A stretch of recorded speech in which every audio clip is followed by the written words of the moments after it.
Hey, is it recording? All right. It is yours truly, Rick the Prince here, and you are watching Surface Rick the Prince here. Truly, Rick the Prince here. What's good? What's good, guys? Yours truly, Rick the Prince. You are watching.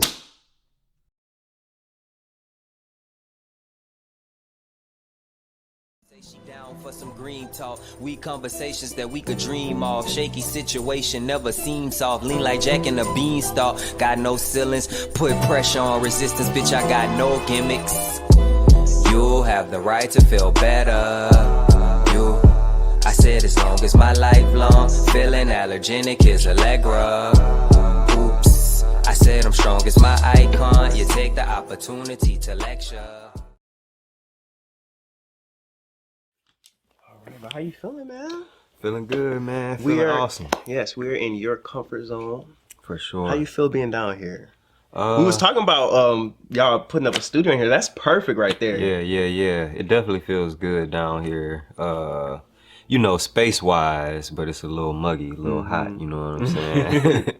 But it does like invite creative energy, I feel like, because when you look over here, it's literally already the booth, you know what I'm saying? Okay, so the booth's right there. Where would the sound system be? Probably, honestly, it would either be here, like a control center here. Okay. Or possibly over there. It doesn't matter. Okay. I personally feel like the booth should be away from everything. So if it were up to me, I would put like the control center over here, leave the booth over there. Okay. So you give the artist like all this intimate space, you know what I'm saying?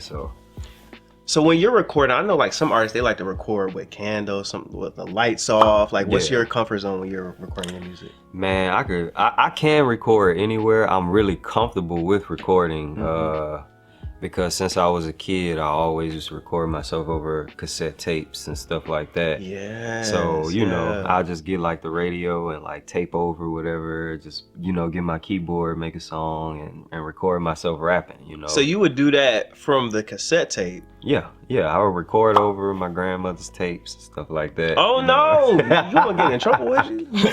Yeah, I got in trouble a couple times, but you know, at some point she realized like, wow, this kid is really passionate about this, you know what I'm saying? So she encouraged me, you know, and ended up probably buying me some blank tapes and stuff like that. That's what's to up. record. That's what's up. What was you recording like? What were you talking about in your music back then? When I was a kid? Man, girls. Cause how old were you at this time? Man, when I started recording over cassette tapes, I had to be like 6 or 7 years old, bro. Like my uncle showed me how to do it, and from so this there, been your whole life? My whole life, my whole entire life, bro. So I have now like I have a studio. We have a studio here, of course, in Nick's domain, but we're gonna eventually move it down here because there's more space and stuff like that. So I haven't like really had the comfort of recording in a booth actually in a while. We went to a studio, it's Boss Man Studio. I don't know if you know Boss Man of 808s. Yeah, with Jay and them? Yeah. So we went over by his studio, and the way his is set up, it's exactly kind of like this. You know, the booth is separate from the control center, you know what I'm saying? So the artist has like this intimate space. I really enjoyed that, you know what I'm saying? After the interview, I played a song that we did there, you know what I'm saying? Like, it was really cool, so. How's your 2022 been so far? Ooh, it's been. We're about halfway through the year already. Years going by. Halfway, man. Years going by. Quick. How you feeling? You dropped your project earlier this year. Yeah, I did. On that. Thank you, brother. I appreciate that. That has been something that I feel like makes me feel really good about myself, make me feel accomplished in a sense, because I actually was holding on to the Revoir project for quite some time. You know, I wanted to release it, but you know, just timing and politics and how this, you know, whole music thing works. You know what I'm saying? I wanted to put it out like 2 years ago, like 2 years prior to me dropping it. Okay, so you had it ready to go 2 years ago? Y'all artists, because you are not the first artist to tell me that y'all sit on music for an extended period of time. How is that? Well, you know, it's like whenever you're working, because the way that we control Go House is kind of like a label, you know what I'm saying? So, you know, everybody has their own separate ventures that they're getting off into. Like Nick might be collaborating on a project with Miko or something, you know what I'm saying? So I just try to give him space sometimes. So, you know, I don't want to make it seem like he's just focused on me, you know? Right. Cause I can get shit done on my own as well, you know, like, but it's so much that goes into an album that I feel like us as artists, we get it, you know what I'm saying? But there's a side of it that other people don't see, you know, because it's so much pressure on you dropping a project as an artist, because you can't just make the music and then drop the project. There's so many other things that goes into it. You got to name your songs.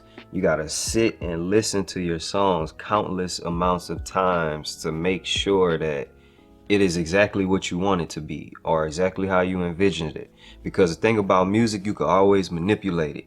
You know what I'm saying? I'm the master of that, because I'm like really hard on myself. Like when it comes to music, like I tell people all the time, like, all right, you gonna send me something, you know what I'm saying? I'm gonna tell you what I like about it. I'm gonna tell you what I don't like about it. Right. You know what I'm saying? Because that's just me. I'm so deeply rooted into music. Like I'm very passionate about it, you know what I'm saying? So, yeah, I can tell. Yeah. Especially from listening to that project. I Thank you. Tell, yeah. Thank you, man. So I gotta make sure, like, if I'm putting it out there to the world, it's exactly what I want it to be. So, you know, you then have to form some type of narrative with your album. If if you're a concept kind of artist, you know what I'm saying? Develop a concept behind it.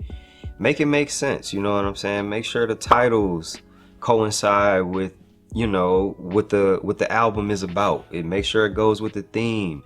You have to pick out the colors. You have to envision in your head. You have to create a whole world inside of your mind. This is outside of creating the music. You know what I'm saying?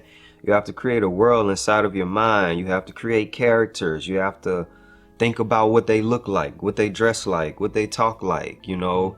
What type of filters are you going to use over this project? Does it fit the mood of the music? Does it, when I look at photos that you took from this particular era, does it sound, when I look at the photos, does it sound like the music? You know what I'm saying? That's what I feel like a lot of things artists have to consider or think about, or even, you know, formulate, that people don't get to see, you know. That's why I like The Weeknd so much, because The Weeknd is very big on aesthetics. Like even with like this latest album with him on the cover is like an old man, but the album before that he was dressed in blood with a red suit. Like just bring you into your world. Yeah, and I understand it. It's like, it's to stabilize the particular era that you're in as an artist, because you're gonna go through phases and people want to see your growth. So I understand the importance of it. Now you said you were sitting on Revoir for 2 years. Yeah. Was there any point in that time where you were like, okay, I may be in a different place sonically, and I may want to create something new, like, or were you like, yes, this is it? Yeah, I felt that way the entire time that it was dropping. But one thing that doesn't bother me, I know, like, I have confidence that my projects will do well because I work so hard to make my music sound timeless. So, you know, for whatever time I could put it out, I don't stamp it with like no particular dates or nothing like that. I'm not gonna be like, yeah, this is 2022, we turning up. You know what I'm saying? My music is more like meaningful. I like take people on like a spiritual journey. Not to say that people that, you know, throw dates in their music makes it less meaningful. You know, it's just relative to me, because everything is about perspective. You know what I'm saying? And I'm huge on that for sure, you know. Now, correct me if I'm wrong. You're from New Orleans? Yeah. Born there? Well, I was actually born like outside of the city in Plaquemine Parish. Okay. But, you know. Don't know where that's at, but. I mean, it's still like. How close is that to New Orleans? Like, it's still considered part of the metropolitan area. Okay. You know how like Gwinnett is to Atlanta. Yeah. You know, Yeah. Yeah, but that's where I was born, but I done lived many places, man. Like, just going through, I remember evacuating for Katrina with my mom. Like, we in my mom's car trying to get out of the city. It took 5 hours to get out, just to get outside of New Orleans. You know what I'm saying? So you were there back then. Oh yeah. And you know, I got the opportunity to go to school in Texas. I went to high school in Texas in Houston. It's the area is called Richmond. It's on the southwest side of Houston. Okay, shout out Houston. Shout out to H-Town, you know what I'm saying? That was, I feel like that, having the opportunity to go to that school, like it kind of like broke me out of my shell, because I was kind of shy as a kid, you know? But that school gave me confidence, because when I first got there, the first thing I'm like, dang, they don't wear uniforms here. Where I come from, I had to wear uniforms my whole life to school. Really? So when I got there, it was like fresh, it was new. I'm seeing all these people from different countries and stuff like that. Very diverse, but it was also like a theater art school. You know what I'm saying? So you had to do something. The best kind of school. You know, so it really broke me out of my shell. Just being in a black box every day, built confidence, you know, performing in front of people. So I feel like it was definitely an essential part of my journey, for sure. Now, earlier this year, you dropped your project, Revoir. I say that right? Au revoir. Au revoir. There you go. Yes. I was looking it up, and it means goodbye until we meet again. I want you to talk about how you came up with that concept, the cover, because the cover is fire too. Thank you. And I want you to tell me how the whole aesthetic, like when you were talking about earlier, like bringing it to life, I want you to talk about your thought process with this project. Okay, so Au revoir. Like I said, I recorded this music about 2 years ago. And the space that I was in, I was kind of new to all that stuff that I was telling you about. Because back home, you know, I got really popular in New Orleans, you know, just doing shows, performing, you know, doing my thing. But I never really thought so deeply into video concepts, album concepts, and all that other stuff. You know what I'm saying? Like writing a whole treatment for a video. And Atlanta kind of gave me something that I needed, which is why I know that I'm supposed to be here, you know, because that is super important as an artist. Like I said, you know, that's why I like some of the artists that I like, but I didn't realize that. Like Tyler, you know what I'm saying? He just creates these whole little worlds, and it matches music. Like, shout out Tyler Creator, Kendrick Lamar, you know, Tierra Whack, like super creative people. Like this is the format that an artist like us should follow. But when it comes to Au revoir, you know, I come from a very, you know, New Orleans is rich with like French culture. You know what I'm saying? I took French growing up. Like my whole life, French was always like my favorite class too. So I don't know, when I was writing the album, it almost took me back to that space. Like I felt like I was in school again in French class. And for some reason, the title Au revoir just felt like the music I was creating. Right now, how you can say something in French right now?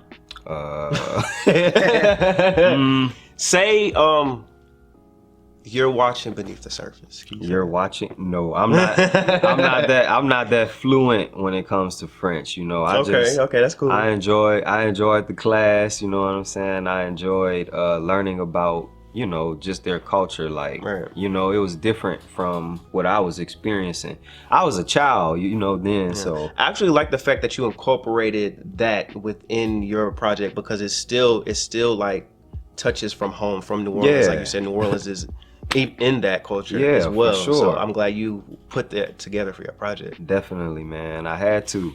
But the title just hit me like when I was recording the music, and it sounded like, okay, that's the name of this project. Like this body of music that I've just created, it sounds like this should be the title. Right. So I said, okay, Au revoir. I have to play off Au revoir. And when you look at the track listing of the songs, you know, my first song, Bonjour, is called, you know, that's hello in French. The next song, Trust Fallen, and then I have in parentheses, Bienvenue, which means welcome. You know, I set it up that way, the first song, Bonjour, hello, because the concept of the project begins in my mind.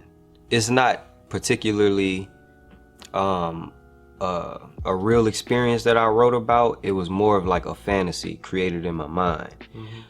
So I created this character, and the song Bonjour is actually a dream, and it sounds very mellow, and you know, it's all about love. You know, that kind of that kind of feel. You know, but then when you get into Trust Fall, it's real punchy, it's aggressive, it's kind of like waking up, and this is reality. That's why I say bienvenue, welcome. You know, this is what you're about to get into, you know, so I'm about to take you on this journey. And as you go through the album, there's so many elements that I feel like are important to self-love and happiness that you know, that's the central theme of the album. Absolutely. Au Revoir was this character saying goodbye to an old lifestyle, you know what I'm saying, that wasn't serving him his purpose. You know, he was off track, he was off his pivot, you know, continuing to nurture this lifestyle that he didn't want for himself. Right. And that's what Au Revoir is about, saying goodbye to that, you know. Right. But for the listener, it's like, what did you want to say au revoir to? You know, I made the album to empower people to stand up and say, you know what, this is not what I want for myself. This is not the best thing for me, whether it's letting go toxic people out of your life or changing your eating habits, you know what I'm saying? Stuff like, what are you saying au revoir to? I need to say that to my eating habits. Yeah, me too. Lord, I just had some Burger King the other day. Oh, man. I'm ready to play a game. Okay. Okay, so this game is called Pick a Side. Pick a side. Yes. Pick a side. I got 3 artists. You have to keep one in their entire catalog. The other 2 gotta go. Okay. Pick a side. Who we got? We got Lil Wayne. Wheezy. Shout out Wheezy. Shout out Wheezy. We got Kendrick. Dot. And we got Tyler, the Creator. Ooh. See what I did there? Now listen, we love them all. We respect them all. We bump them all. But you only pick one. Who we got? And why? I want to know why too. I give you time. So if I pick one, the other 2 are completely eradicated. Gone. God dang. Well, you know what? It's just because I love all 3 artists, so it's difficult to like choose someone. Like, nigga, who you picking? But I'm gonna keep it real. And Okay. I'm gonna be very honest. Okay. I'm gonna choose Kendrick. I'm gonna choose Kendrick Lamar because I feel like the amount of effort that Kendrick puts into his work is just otherworldly. You know what I'm saying? Yeah. These other artists, they work hard. They work hard as well. You know, like I commend Tyler, the Creator, so much because he creates whatever you're listening to. He created all of that shit. You know what I'm saying? Off the top of his head. Like that's. I'll say one thing about Tyler. When I first heard him, I was like, "What is this?" Like when I first heard him, I was like, "Cause my brother, I like to call him my brother. He was all Future, Wolfgang, Kill 'Em All. He was heavy, and he used to talk about like, bro, you good? Like, cause this is kind of. It was very dark. Yeah, it's right? kind of a little dark. Very like, dark. You talk about Tyler. Right. He was very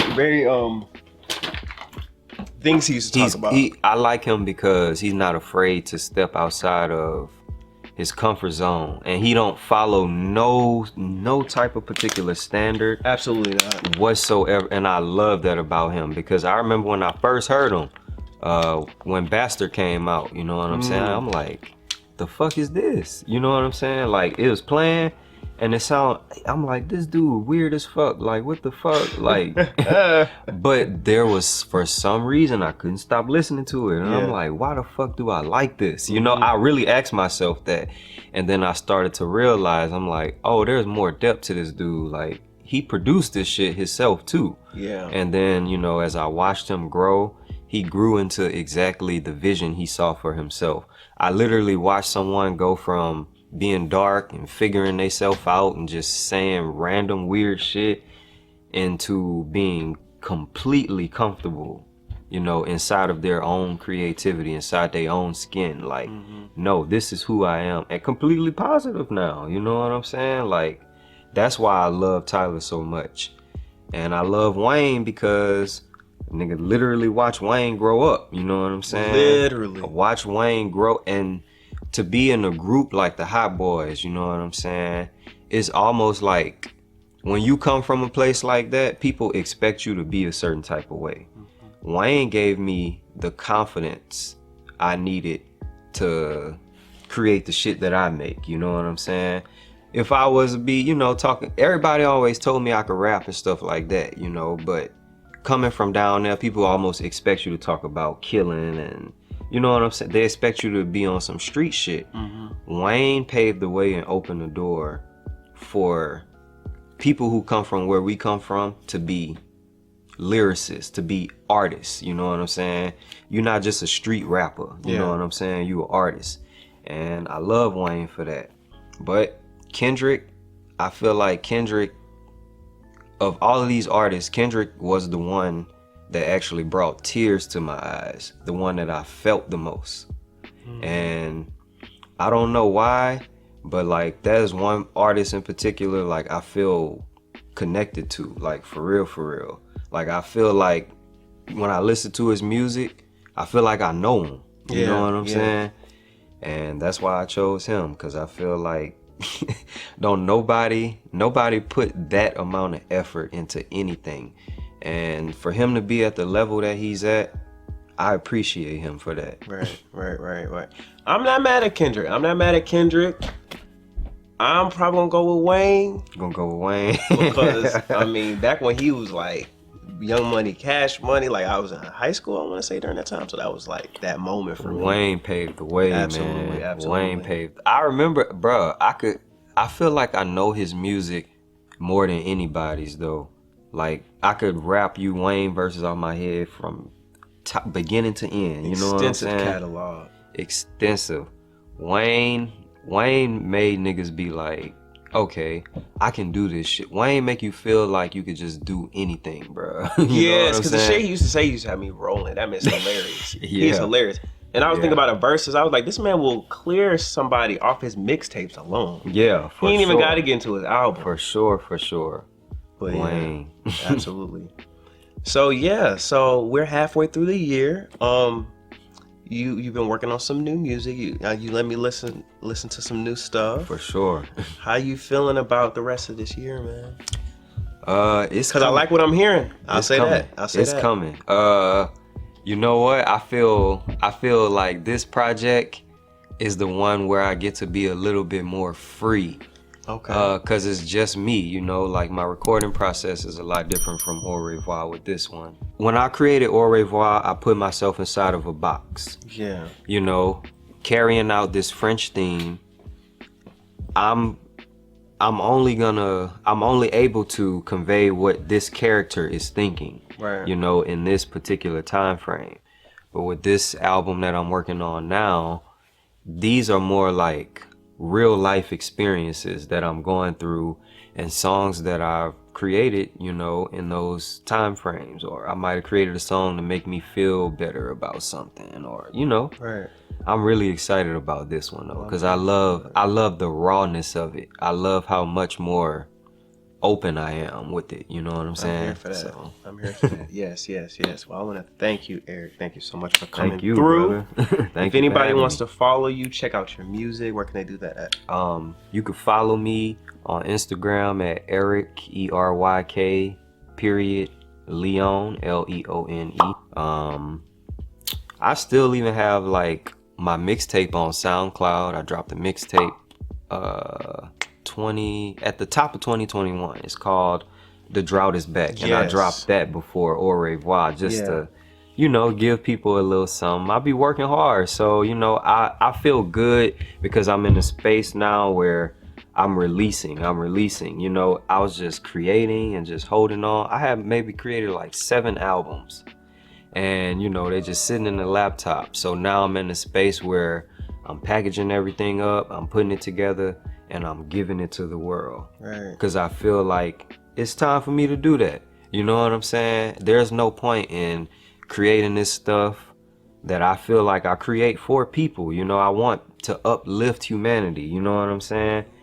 Don't hold on to it. Let it go. Let them have it. Right. You know? Watch how this shit take off, because we taking off 2022. Ain't no telling you where we go. all the way, man. Yes, absolutely. Well, I want to thank you again. Thank you for coming problem, through. brother. Y'all make sure y'all go follow Eryk Leone, all that good stuff. sir. I'm yours truly, Rick the Prince. You just watch Beneath the Surface, and we out. Peace. Roadhouse. Yeah. I said as long as my life long, feeling allergenic is Allegra. Oops. I said I'm strong as my icon. You take the opportunity to lecture. True.